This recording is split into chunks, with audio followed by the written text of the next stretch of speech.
We've all seen the aftermath. A coastal neighborhood looks relatively untouched, except for a twisted pile of aluminum that used to be a pool enclosure. Surviving a Category 5 storm isn't a matter of geography or luck. It comes down to strict mathematical engineering. A recent 30-day post-occupancy engineering evaluation looked closely at premium motorized screen systems in high-velocity hurricane zones. The goal was to isolate the exact mechanical points where standard systems snap and map out exactly how engineered systems survive. The math starts with wind pressure. As wind speed scales up, the lateral force pushing against a surface multiplies exponentially. A single large screen panel can suddenly find itself holding back over 1,000 pounds of raw pushing force, and that pressure gets much worse when it rains. Because of water's surface tension, tiny droplets bridge the microscopic gaps in standard mesh. The screen clogs with a continuous film of water, immediately turning a breathable fabric into a solid, unyielding sail. Now look at what that does to the structure. According to the ASCE 722 wind load standard, a typical 10 by 6 foot bay clogged with rain has to endure roughly 1,500 pounds of base shear force. Multiply that across a massive 30-foot patio span, and the uplift forces become massive. Most standard pool enclosures are designed as passive barriers to keep insects out. When extreme weather forces those passive nets to act as solid, load-bearing walls, the physics dictate they will tear themselves apart.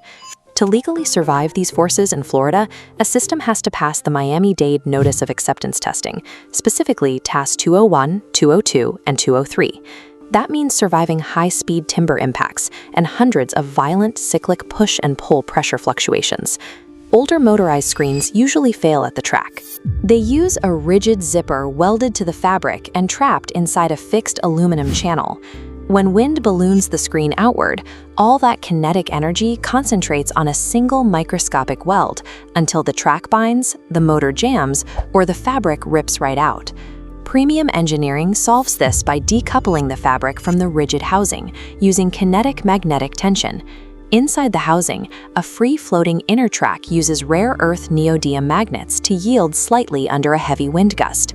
It absorbs the shock, then instantly snaps the screen back into perfect alignment. This chart compares the holding power of standard systems versus magnetic ones.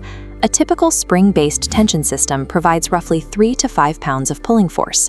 A premium magnetic track provides up to 750 pounds of continuous pull across a full span. True structural resilience in a hurricane doesn't come from building an absolutely rigid wall. It comes from engineered shock absorption that dynamically dissipates kinetic energy before it reaches the breaking point. The upper housing carries a different burden. Spanning up to 30 feet requires heavy-duty extruded aluminum. If gravity causes that upper roll tube to sag even a fraction of an inch, the fabric will wrinkle, stack unevenly, and eventually burn out the motor. Down at the ground, an invisible decay destroys enclosures on sunny days. Galvanic corrosion. When you mix dissimilar metals, like aluminum and steel, the humid, salty Florida air acts as an electrolyte, and the surrounding aluminum literally dissolves into powder around the fastener. To stop this chemical reaction, you have to use bimetal technology.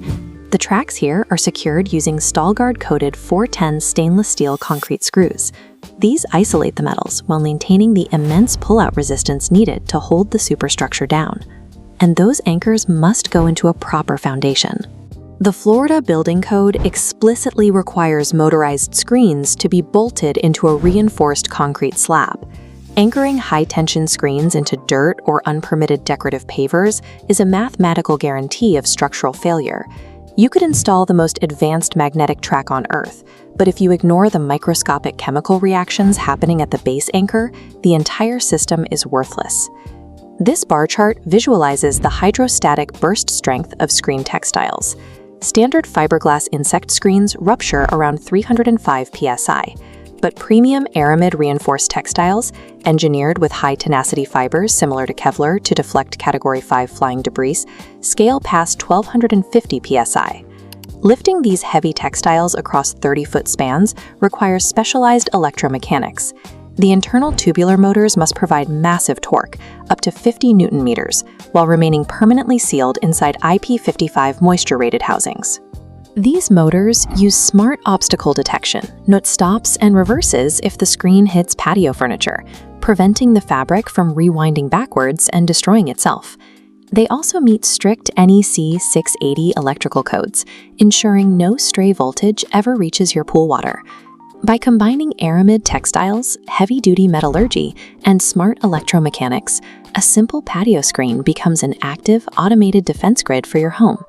We know exactly how standard screens fail. Corroded anchors loosen their grip, rain clogs the mesh to create a massive wind wall.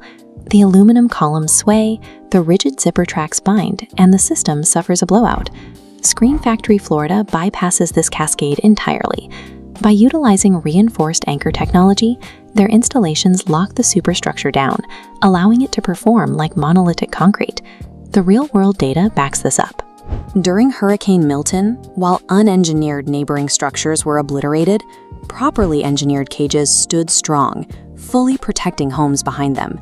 They back up that performance with a full 365-day warranty and offer a completely free 3D design and site measurement to map out your specific needs. Stop guessing with one of your largest financial investments.